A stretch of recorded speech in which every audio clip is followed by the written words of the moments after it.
Hello and welcome to FBL Broadcasting. This is our coronavirus update with Aylesbury Mayor Mike Smith. So I just bring him along.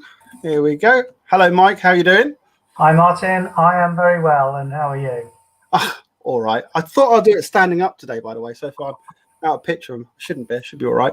But I'm doing okay. Bit bad out there, as in weather-wise, as well as government-wise as well. But looks like the winter's coming. Yep. Just over a week and a bit ago, we had parts of Aylesbury flooding with the really heavy rain on the previous Sunday. So I was out with teams of volunteers putting out flood defences and manning pumps and helping to sweep up. So, yeah, the weather's certainly taken a turn for the worst. Yeah, do you know what? I forgot about that. I meant to say to my daughter, she had some really good photos of it. But due to what's just happened in the last, obviously, couple of days, I've been too busy getting all my notes and everything and trying to dig out the information to put into this broadcast. But that was, I mean, what was it, raining for 7 days, wasn't it? It was quite a lot. I mean, the whole of the Aylesbury Vale was totally washed out, wasn't it? It was, I mean, down by the Vale where we have live in the park was. Yeah, the swimming pool went outdoors for a yeah. Put your shorts on. Time to go for a cold dip. Yeah, well, that's the positive side of it. But yeah, there were other estates as well that were where the streets were underwater. Over on the Willows estate in West Aylesbury, where I was out on that Sunday, there were certainly a few houses that were a centimetre or two away from being flooded, and literally teams of volunteers with buckets, brooms, carrying wheelie bins full of water away from the danger zone. We managed to keep them clear and got the pumps in and eventually pumped all the water away. But it was close call. I saw some pictures of that, I think, on the Facebook page for the Aylesbury. Is it the Mayor page or was it the Aylesbury Vale? It was probably the Aylesbury and District News page. All right, okay. Very, very good coverage. And there was a really great turnout of volunteers coming out to help. Well done, everybody. Not just their own neighbourhoods, but other areas as well. And I think it's probably one of those other positive signs out of the recent few months that people have learned how to look out for their neighbours, be kind to each other, help out in a crisis. And when that was absolutely needed last Sunday, we saw that in spades, which was great. Well done, Bucks. Well done, Aylesbury. That's quite amazing. Again, I was going to have my problems with the O2 network, so I couldn't get all my equipment down there and do what I need to do. But glad to hear that people mucked in and helped out. I've been obviously working on quite a few things, pushing out a bit of content on the YouTube channel, promoting the Aylesbury Wombles, what they're doing. We'll talk about that a little bit later. Obviously, Lindengate, I went down there last week. Problem with the O2 network. I really hate O2 for what they did to us and to Lindengate. But again, you see what people volunteering does. It's especially with furloughing and stuff like that. These are places that you can help out. And I mean, obviously, this was a crisis with the flood, which was unbelievable. It's really good to see people getting involved and helping out and doing things. So, but yeah, we're a great town and a great community, and it's good to see people pitching in, doing their bit, thinking of others before themselves, which is wonderful. Yeah, I can't say enough how nice it is to hear good stories like that, especially in crisis when obviously COVID was here back in March, and hearing people just going out there, making sure people were fed, especially or people were looked after, making sure deliveries were happening, and helping out generally, and also the community of people living in the same area, coming out clapping for the NHS and all the other support workers.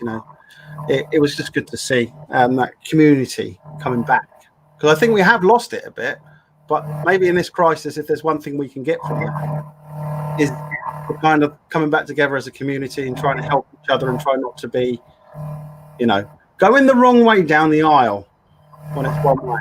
Let's not be like that. All right, shall we get to the COVID update first? I think, well, I say first, but we've covered quite a bit in that first few seconds. It's gone mad, hasn't it? In the last 3 days with the government and what they're doing in lockdown in Liverpool, you've got a 3-tier system that has now come in. We're under the medium, correct? We are under medium, which is the lowest of the 3 tiers. There is no low. There's only medium. No. So I think that tells everyone that wherever you are, there is a problem. We need to be more vigilant, follow the rules even more closely, and because to get from medium to high and very high, with the R number so far above 1, it doesn't take too long. In fact, I was in a meeting earlier today, and I sort of heard on the grapevine, I haven't got figures, but the broad gist of what I heard from somewhere else is that Buckinghamshire, like the south of England, is lower than most of the country, but at the rate of growth, if it's not improved, within weeks we could be where Liverpool is now. So really, I've got to be very, very careful about this. Right. Yeah. But I mean, looking at the information that's displaying across the bottom there, so far the deaths in the UK is at 43,159, which has obviously gone up. Cases in the UK has gone to 654,644. So obviously, it's just, I mean, I can't remember what we had last time, but obviously it was a lot lower than that. Bucks has 3,051 of those cases. Deaths in Bucks is now at 414. There's a few being added to that, and just still sad to hear. Cases per 100,000 is now at 84. So, like you're saying, if I have got, let's have a look. If I just add to the stream. So here's the information. I was obviously getting it from the BBC news site, which I've commented before about. Wow, those are today's figures, are they? Yeah. Those yet, but 19,000 nearly 20,000 new cases today, and deaths back up to over 100. Yeah, that's not good. It's not good. But as always in life, I think you have to kind of look at a bit of a positive. These are just cases. The death rates aren't going up as much. I mean, in a percentage, the information that's being displayed isn't. I always think in comparison. And I've said this before. I found it quite hard to dig out some of the information I've got today, because you've got, instead of it just being in one centralized place, it seems to be in different places and actually really hard to even navigate to. So so if we go back to that, sorry, getting using my text. So as you can see, I mean, Northern Ireland's in the most lockdown, isn't it, at the moment? We've got, from what I've heard, obviously in the news in the last couple of days, and Scotland and Wales also. Now, what's just come out on the news is that Wales is going to stop people from very high tiers from coming into Wales, and that obviously means Northern Ireland is going to have a massive problem there, especially with Holyhead. I don't know how they're going to deal with that. That's how do you? I mean, unless you check people at the border, I suppose. How you get to Wales, but I don't know. I mean, in Ireland, obviously, major link to Holyhead. It's basically no boats, I would say, but we don't have to worry about that in Aylesbury unless obviously our tier goes up. But so also what we got, if I just scroll down a bit, again, here's all the cases, and as you can see, the trend is going up in our area. So why don't we talk about a couple of weeks ago? So we were probably down here, wasn't we? About 5. And that has shot up in the last, 2-3 weeks? Yeah. So you're saying that you've been chatting to, obviously, certain people, and who's been telling you if it continues at this rate, then we're looking at, obviously, going to the high tier. And how long? Well, I don't know in exact detail, but they mentioned about a matter of weeks. If the rate of increase over the last 6 days has been particularly high, and if that was to continue, we could end up in the very high tier and facing some sort of local lockdown. I'm not saying anyone's expecting that, but it's just a word of warning. I think we tended to see what looks to be a north-south divide in the country, and I think some people in the south may be a little bit complacent, saying we're not suffering the same as the north, so we don't need to worry. But it can reach that stage. It's a virus. It multiplies very rapidly, and if that R number is above 1, then every person infected more than one person. So it's going to grow, and it grows exponentially. So I think for us, it's the local rules are still as they were, but they've got to be followed to the letter by everyone. Okay. Well, there is if we talk about, obviously, if we do climb up in X amount of weeks, so technically we speak every 2-3 weeks. So next time we chat, we could actually be looking at moving to a high alert, which means we'll go to the rule of 6, and we're not allowed to meet inside with anybody in any setting. That's what that means if we move to the high alert. Because at the moment, still the rule of 6, isn't it? But in and out doesn't matter. Which do you agree with the rule of 6? With families. I mean, I'm finding this very hard to accept because children are included in that rule of 6. But you can go to work with people, 30 of them, or even more depending on where you work. So yeah, it is. It looks quite arbitrary in some ways. Why 6? And that in large families, that really has an awful effect. And what that does to people's mental health and general well-being is a worry. As you say, you contrast that with workplaces where you might have dozens of people, pubs and restaurants that are still open, okay, subject to social distancing, but the numbers involved are much higher. So I don't quite know why those rules have been chosen, and I think we've seen recently that the government scientific advisors were saying 3 weeks ago they wanted this circuit breaker type lockdown, and the government ignored that advice. So I have to wonder if politicians are picking and choosing the science they want to follow to suit other purposes. Well, I expect that from a politician, to be fair. I did put that quite politely, didn't I? You did. You've been very good, Mayor, to be fair. I mean, we've had some interesting conversations, especially with all the... Is that an Aylesbury Town mug? Is that? That's a Harry Potter Hufflepuff. Oh, is it? Oh, I saw some and I thought, promoting Harry Potter. We don't get our own official Aylesbury Town mugs. Maybe that's an idea. You teacher. Raise more funds for my charity. There you go. And face masks. Remember, I've already given you that. Come on. Months ago. Sorry, I forgot where we were now. No, I saw that mug. So the thing I don't understand, and this is the problem I've got.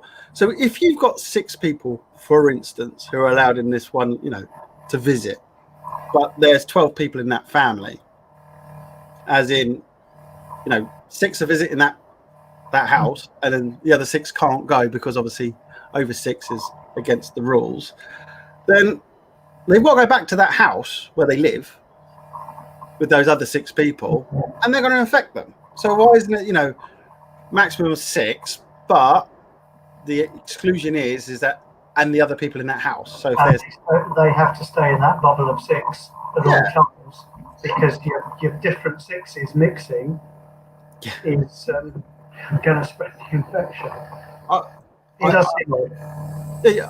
I've watched people, and I've seen how they've been regarding, I've got to be really careful. And I go, yeah, but you've just done this, and then you went there, which means, and then you went there. So you've actually spread it to 3 places if you do have it. So just be, mindful. I do say on the government site, try and do the least amount of journeys as possible in a short period of time, so that obviously if track and trace contact you, then they can obviously make it easy for them to trace, isn't it? So, but the biggest problem is moving on is to these tiers is the very high. Now, this is what Liverpool's in, aren't they? I believe. I'm just looking at my notes. Pubs are closing, and that includes all hospitality, tourist and entertainment, leisure centres, public buildings, personal and close contact services, and performing arts. So that would have a detrimental effect on Aylesbury, would it not, if we do move to that very high tier? Very much so. Yes. Yeah. We've got pubs that are opening at the moment. Things like hairdressers, and I presume those personal services are things like hairdressers and tattoo parlours. So it would certainly affect the local economy, and for that reason, I hope we don't get to that stage. But if the level of risk rises so that those measures are needed, then we have to support them. And I won't say take the economic hit, because I hope the government would support those businesses in some way to make sure that second economic hit doesn't impact as severely as the second wave of the virus that we're under now. So in some ways we're learning how to deal more cleverly with the virus. The number of cases is rising, but the number of deaths is lower than it was back in March, April. We've got to be equally creative in finding ways to prevent jobs being lost, businesses being closed, and all those other effects that will really do us a lot of harm in the longer term. Well, it's funny you say about businesses closing. I mean, you're really talking about the hospitality area, because everything that I've read in the last few days is businesses, providing their COVID-19 secure or protected or whatever they called it, providing they're that, then they can stay open. And they do recommend people work from home, especially with all through the winter. I've seen that more on literature produced by the government, and it's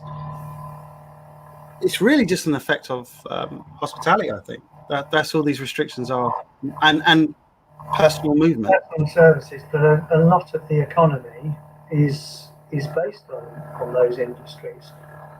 As a country, we don't really make much stuff anymore, but we provide a lot of services to each other. And you go into centre of Aylesbury, the number of coffee shops, hairdressers, etc., compared to 10 or 20 years ago, it's a massive proportion of the businesses.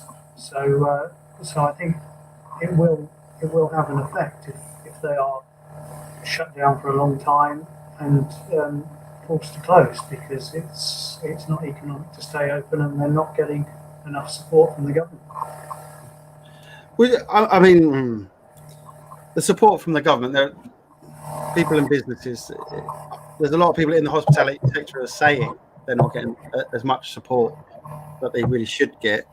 I mean, from the Aylesbury Vale sort of side of things, is it something that you're looking at, maybe just some additional help or anything?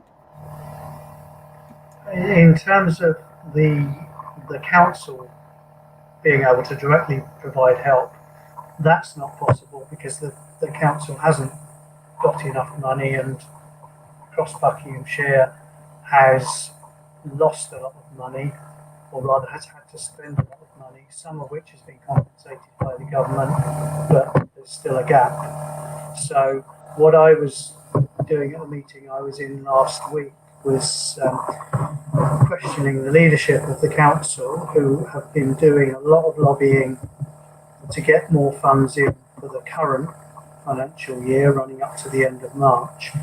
And I was saying that it's very clear now that this crisis will go on well beyond the end of March. It could affect the whole of 2021 and possibly up to March 22. So it's time we started getting some lobbying in for extra financial support from the government beyond the end of this year. in a way, trying to get ourselves first in the queue, and Buckinghamshire being noticed so that we don't miss out. I'm not happy that, to some extent, that might mean competing with other parts of the country that have an equally valid case, but I'm thinking of the residents of the area around here and around me, and those I represent as mayor, not missing out. So I think there's a lot of work to be done, and I think the government has a big role to play for quite a long time. Yeah, which is probably not natural for a Tory government. Just sort of spending lots of money, supporting industries. It's a bit socialist, but we're in a time of crisis. They need to think differently. Yeah, it's not a sort of Tory sort of thing, is it? Handouts, really. It's all about obviously the way the Tories work. Sorry, I just got a message from Jake Glanville from Centrevax. I've been chatting to him, or sent him a message regarding. Sorry, this is coming into my bit a little bit about trying to help the people of this world and help with a proper solution. I did say to him, could obviously with the change in legislation with the government, which was sneaked in through the back door with the Tories, which was there's not as much testing required for any vaccine for obviously COVID. So I've just mentioned him, said, has he contacted the UK government, which he said that they have got their plans to go and speak to CMOs in the UK and offer ultra affordable production of UK doses in the UK manufacturing sites and using UK distributors. If there's a surplus, they can take that and pass it on to other markets. That's what he's saying. Sorry. So I've also said that sounds a great idea. And then I put a little message to him saying, could people buy this privately? And he says he's going to have to look into that. And that's when I've sent him the information, and he's just come back to me about catching up next week. But that's an interesting one. I think that'll be a good solution. And is that something, that I think people will be interested in, rather than the probably $500 to $1,000 for the batch of Regeneron? To Centrevax is $100. So it'll be interesting to see how that goes and whether or not he can pass that through, especially with clinical trials and everything like that. But yeah, sorry, I just saw that coming. I thought you might want to know that a little bit. Okay, interesting. I am not going to offer you an opinion on matters of a medical nature, as I've said all the way through. That's correct. Not my area of expertise by a long chalk, but certainly it's not mine either. I think the more options that are available, then the better chance we have of defeating this reasonably soon. Well, I wouldn't say reasonably soon, within months or a year. I think people are not expecting this to be gone away by the end of it. People have been saying for a long time, wasn't 2020 a crap year, but we'll be great when 2021 comes along. But it's not going to disappear on the 31st of December, is it? It's not. We've got a long way to go. Well, we have.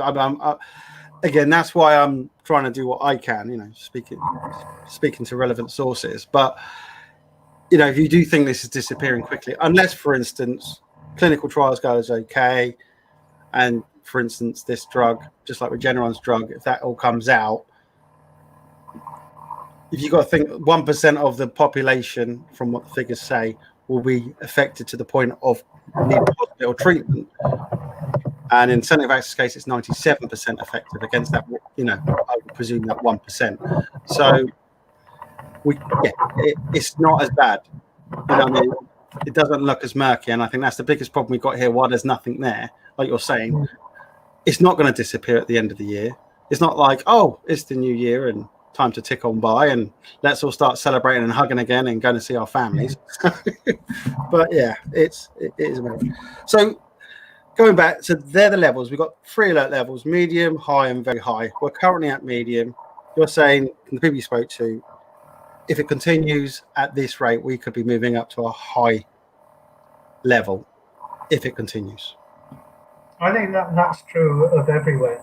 I think just because people are seeing their area as the lowest of the 3-tier, and there's a clue in calling it medium. Not low risk. We're not in a safe position.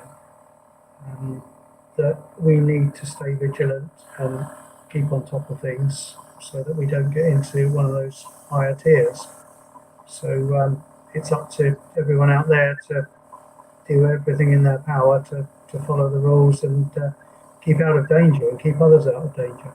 That goes back to when we were talking last time about people who are isolating. I shouldn't say isolating, who are shielding. They really do need to. If this increase is going, anybody shielding, I recommend that you try and stay inside and stay protected as well. Can we quickly just go back to this page here? Just scroll down. So there's a 7-day average, which is now, as you can see from when we spoke last time, it's just shot up 15,767. That's hospital admissions. Now, have you heard anything from the Mandeville Hospital or anything about their admissions? Are they going up quite a lot or anything? I honestly don't know. I mean, I think the trend lines are the same here as in everywhere else. I'm not aware that there is any current risk that our hospitals will be overwhelmed, not able to deal with all those cases. I think the important thing is making sure it doesn't get to the stage where COVID cases are so great that that's all the hospital can cope with, and other forms of treatment for other equally serious things are being delayed or put off as they were back earlier in the year, because that very obviously leads to deaths from other causes, which we want to avoid. It's a good point, that a lot of medical treatments have been, or surgeries have been put back, haven't they? And people are, for instance, very serious, for instance, cancer, who have, been told that their life-saving treatment has had to be delayed. So, that is your fan, by the way. I keep on hearing it cutting in. By the way, everybody, just let you know, the mayor's fan on his computer seems to want to be part of this broadcast. So it's not that he can't hear it. Can you? Apologies. I will. I'll try getting hold of a different machine to do our next interview on. It's very quiet in front of me, but it's clearly hitting your microphone or it is. I got to admit, the other week it was quite funny, and as I was editing and the fan was kicking on certain words that you've said, and then it was kind of like highlighted it like a siren. It was quite cool. Right, let me just go back. Maybe I'm giving out too much hot air and the fan needs to cool things down. Is that what it is? Well, technically you are a politician. Yeah. But I don't believe that, Mayor. Everything sounds pretty cool to me from what you're saying. So now you were talking about obviously the area and the surrounding areas. So again, available on the BBC News. But COVID-19 information, COVID-19, they'll bring up this page anyway and make it easy for people at home. So Aylesbury's obviously in the middle, as we can see. If I just expand that out a bit, that's Bedfordshire, I believe. Central Bedfordshire, they're actually 10 to 20, well, they're saying 49. But yeah, as you can see, we are at 84. Oxford, obviously just down the road, is at 138. So I don't know what tier they're on actually, but this is what I mean about. I've had to go to the BBC News site to get that, and that, for instance, visual for us, but the government aren't showing that. I mean, I've found some interesting documents that I'll probably bring up about next time, displaying all of the information, but I expect the government to be supplying that information and making it easy for people to find, rather than you having to go to BBC News, Sky, or all the others. But I mean, what's your take on that? No, I agree with that. I think when I've looked at the government website, there's been a mass of figures and charts and analysis, but that's not very user friendly. What you need is something that brings it home visually, the way that map does. You can see where you are. You can see if there are higher risk areas that you might go to. Some of us might go to Oxford quite regularly, and then Well, there's a bus direct to something Oxford, that you need to be aware of. isn't there? There's a bus that goes direct to Oxford from Aylesbury. There is the 280. Oh, do you know what? I didn't have a clue. Well done. Well done. Yes, there you go. The mayor is on it. Have you been having your Weetabix this morning? I did have Weetabix for breakfast this morning. There you go. Oh, there you go. Mystic Martin or Mystic Smiler. There we go. Other brands are available. Oh, no, we're not the BBC. We don't have to say that. Right. So, yeah. So there we go. We've got the 280 that can make it to Oxford, which is 138, which technically means if they go any higher and they go to the very high, that means technically we're not allowed to go into that area, or they're not allowed to come out of that area, I should say more. But we are actually Watford, obviously, just up the A41.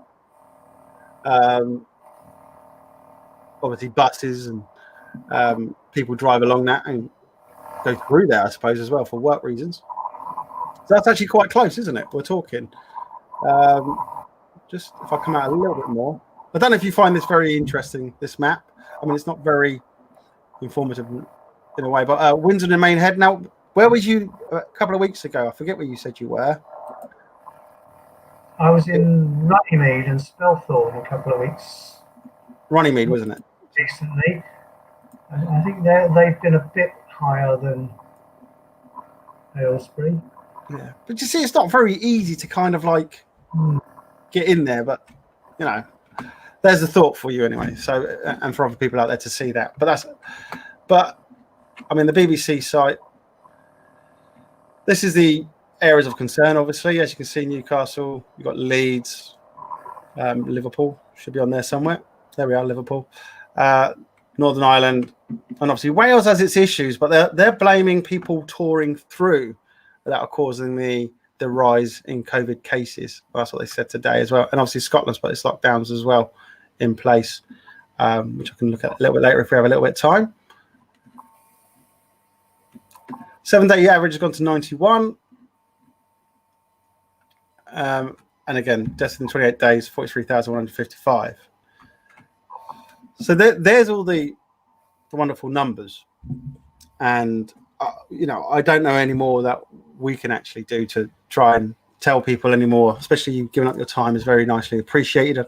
And I know you have a busy working day. Trying our best to let people know that stay safe, wear a face mask, wash your hands, and be careful out there. But for you, as a mayor, I mean, what do you see you actively doing in the next so many weeks to try and highlight and potentially try and reduce?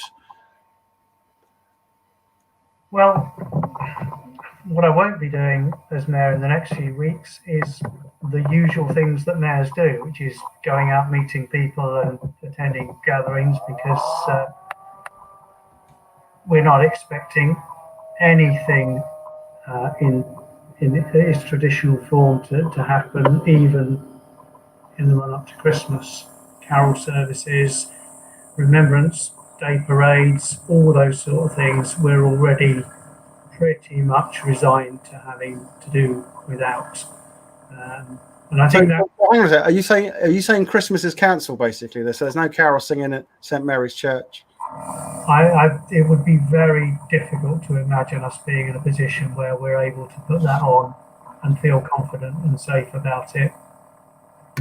So we'll see. Yeah. But I think we need to lead by example, and if that's leading by restraining our own activities, then so be it.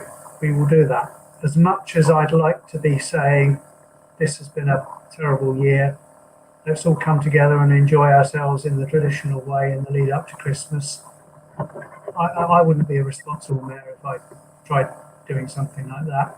I think we need to be very mindful of the conditions we're under and how things could quite easily get worse before they get better. So it's not a very cheerful message, but It's not. It's the one I have to give. See, Christmas is a special time and brings hope to people. And for me, cancelling Christmas is not good. That a lot of people, I mean, work-wise, for instance, people have time off and they go see family, but that's obviously going to be under. I mean, it's a good point. I mean, I haven't even got to even thinking about Christmas yet, and you've already obviously explained from your point of view what you need to do. Responsibility and pushing forward what people should really be doing. So, and also obviously remembrance. That's another thing where obviously a lot of the other organisations, I mean, Land, Sea and Air and everything, they do a lot for remembrance. So that's actually might obviously be scaled down as well. I think that's very, very likely. We could have a rule of 6 Remembrance Day reflaying, and that's very sad because in the past Aylesbury has had a fantastic turnout of the general public, the forces cadets, the veterans, councillors and dignitaries, but the whole of Market Square is lined 10 or 12 deep with members of the public, all ages, all races, all faiths. They all turn out to mark the act of remembrance, and I've always been massively proud how well we do that. But that's what is it, 3-4 weeks away, Remembrance Sunday. I don't think we can get any kind of change that will enable us to safely do what we usually do. So again, we have to do this or not do this to minimise the risk. Wow. Again, that's another thing you just don't even think about. Just having to say things like that breaks my heart. And thinking about Christmas, last Christmas Day, before I went to lunch with my partners, I was at St Mary's Church, where they open their doors. People that are homeless or living on their own turn up, get served a Christmas meal,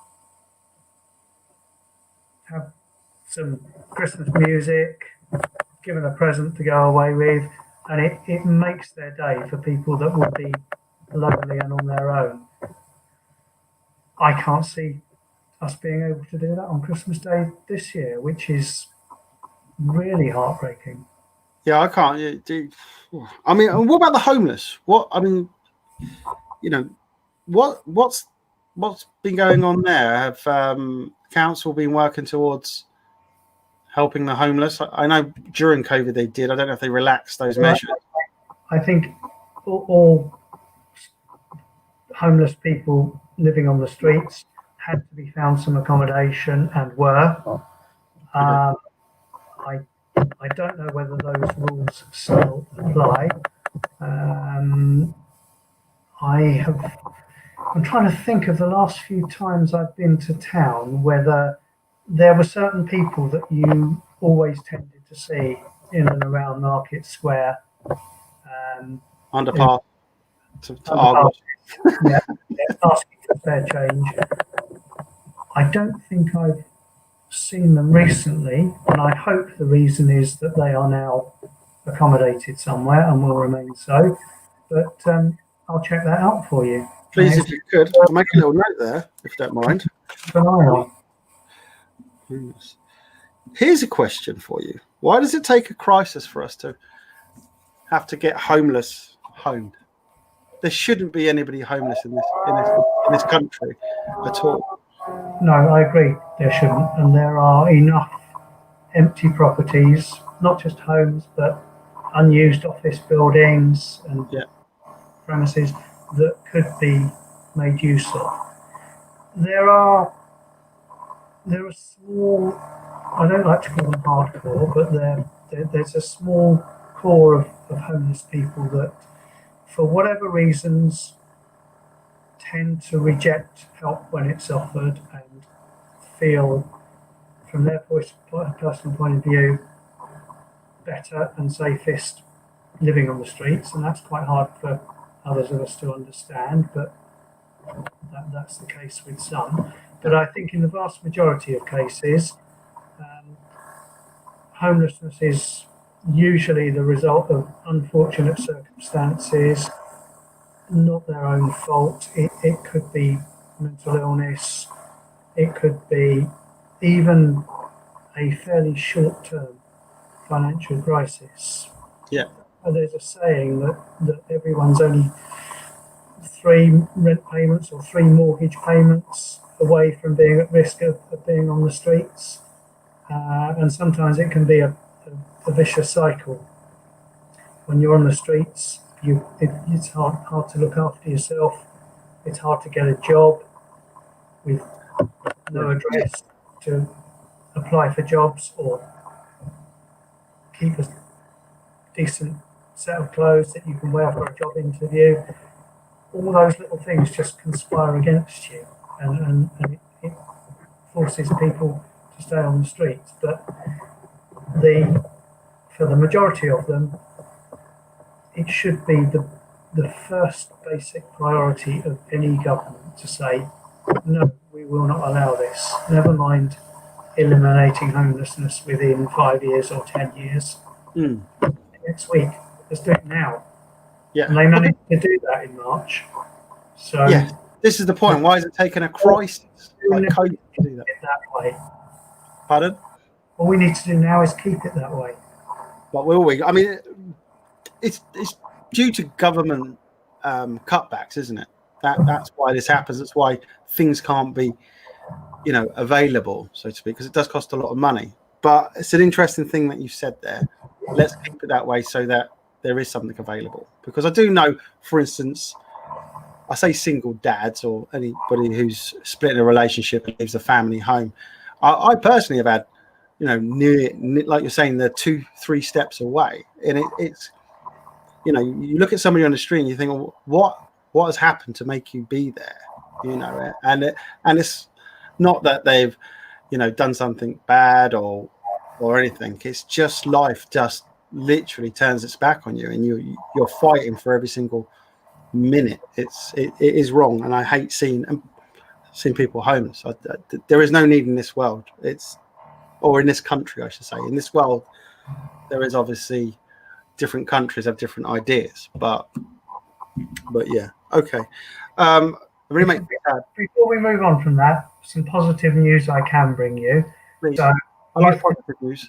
Youth Concern, my charity, one of their key functions is to prevent homelessness among young teenagers and young people aged up to 25.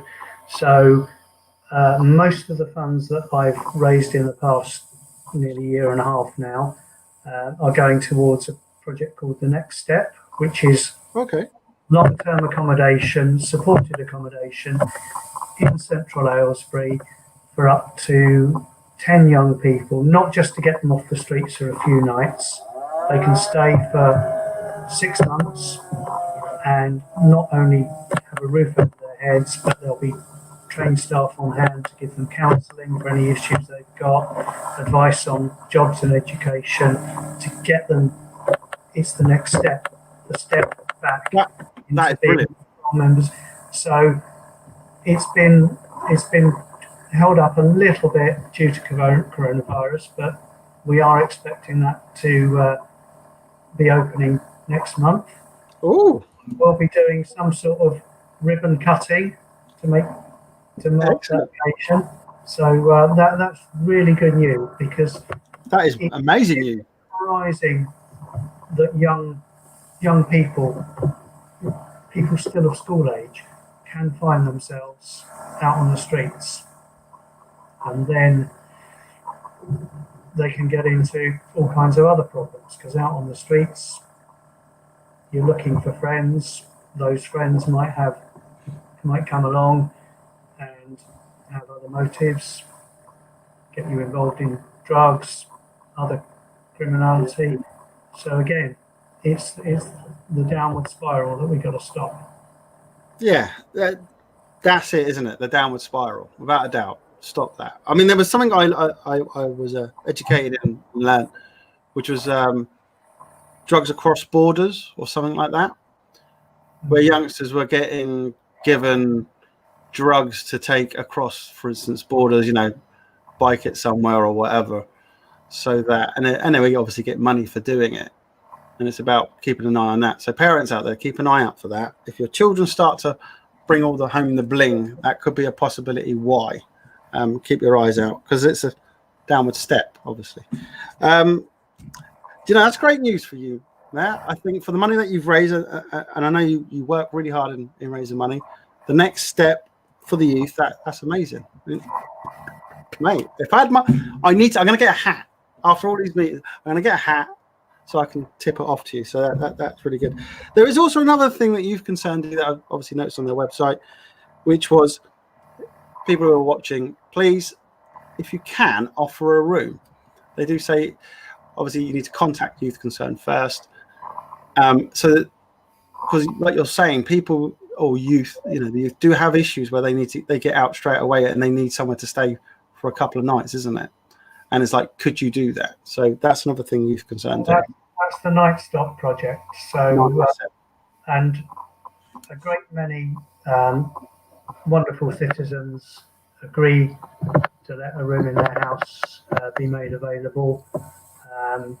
There's all sorts of training given and safeguards to make sure that everyone involved in that situation stays safe.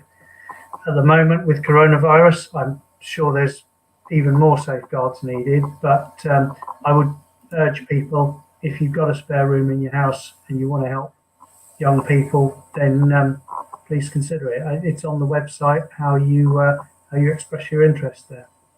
Okay. I've also put links in the video I did for Youth Concern. I put a lot of links there. People just click on it. I'll take them to the form as well. So there was that. I'll put it on there as well. I mean, it does take a lot to allow people into your house. So to do that, thank you to the people who've done that. That's something where obviously the safety checks that you have to put in place are quite. I mean, does it take a bit of time? How long does it take for that sort of conversion to happen from somebody putting their name down to obviously going through the checks? I honestly don't know. I've not explored the process in any detail, but if people are interested, I'm sure one of the team at Youth Concern can give you the full SP. It may not, people may then decide it's not for them or not at this time, but even another handful of places being made available, particularly as we come towards winter. Winter's a big time. Would be vital. Yeah, your fans, sorry, just kicks in. We've got to worry about winter, isn't it? It's going to be a cold one, and obviously with the COVID thing going on, it's mostly going to be needed. We're coming up to nearly an hour, and I know we've both got things that we need to be doing, so we're cutting it short. But there was something I was going to say to you before we go. I mean, Wombles, they had an issue with Tesco's. I don't know if you're aware of this, but they haven't got back to them, and Wombles were talking about obviously clearing up there. I mean, they're down in Grenville Green this Sunday, everybody, by the way, and I will try and get down there. If my O2 equipment or O2 network starts working, I'll get another thing in there. Don't you think it's a bit interesting? Anyway, sorry, I'm digressing about the O2 again. Tesco's, I find it quite weird that they're not getting back to them.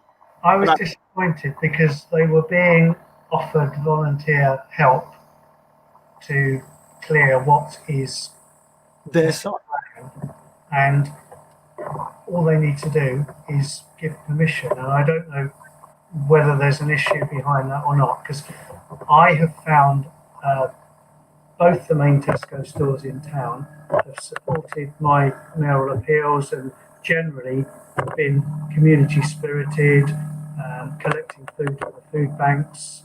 So I really don't know why there seems to be a blocker on this. It's a very obvious way of the community helping the community. All they need to do is give them the nod. So if anyone from Tesco's is listening in, please reach out either to me or to someone from the Wombles, and we'll have a chat and hopefully work out a way of making it happen. Yeah, Well, from everything I've seen, the Wombles are we just want to get in there and clear out, but they've got to obviously get the okay. And I think I've read something about they have to dispose of the rubbish there as well. Is that correct? I'm not quite sure how that works. Usually, when we do a Womble in an area, we can collect 40 or 50 bags, or sometimes at least 20. We just put them in a out of the way place and get the council to pick them up for us. Or sometimes we've had help from private waste companies who've offered their support by bringing a van along and taking the bags away. Or if there's a small group of us, I've been out with in groups of a couple of us, we just have an hour free or a couple of hours free. We decide, let's go pick up some litter around a certain area. We might pick up 4 bags, and each of us will take 2 bags home and put them in our own bins. Or if there's more in the back of my car, and I'll take them over to the dump on the following day. So there's usually a way, and we've generally had a lot of support in being able to get rid of the rubbish. So again, I'm not sure what the issue is, but I'd like to find out and see if I can help resolve that. I'm sure you will. Here's another question. Do you think, as part of this show or update, whether you want to start inviting one of your chosen charities to join or volunteer groups to I don't know, tell us a little about what's going on. So instead of me just turning up there, build that sort of thing up. How does that sound?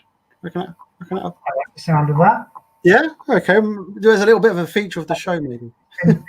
Quite a number of months of people having to just listen to the two of us and see our 2 gorgeous faces. So I've got to admit, my partner says I speak more than you, to be fair. So I must confess it's probably more me. So they probably do better without me. So. Yeah, no, I think it would be great, rather than me telling people about these wonderful groups, that they tell people directly. So let's get them involved if we can, and if they want to. Yeah. Okay. Well, I'll leave that to you. You can invite whoever you so choose, and that will be fine. Now we are coming up to the hour, so I would like to. I know we've had a long chat. There is other things, but we'll take up the next time. We covered youth concern, covered the Wombles, Centre X, and obviously the COVID tears. I think we've both had a long day. So what we'll do is we'll catch up in a couple of weeks to 3 weeks' time, if that's all right. Hopefully the numbers will stay down, and stay safe. And yourself. Okay. Thank you. Bye-bye. Bye-bye.